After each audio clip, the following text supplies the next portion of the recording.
if you want to record the screen on Motorola Edge 60 Fusion, first of all, we're gonna go to the control center over here.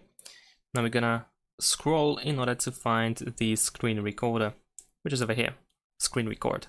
So we can tap over here. We can choose to record the entire screen or a single app.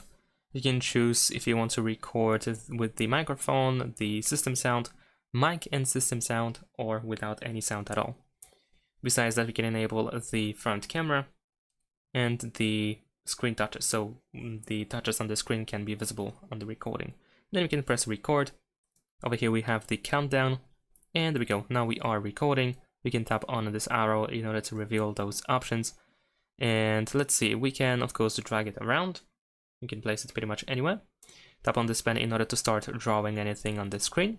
We also have the option to change the option for the what should be recorded, what audio should be recorded. We have the front camera that is located pretty much right next to the bar. And we can just pause recording, start recording again, and stop recording completely by pressing this square.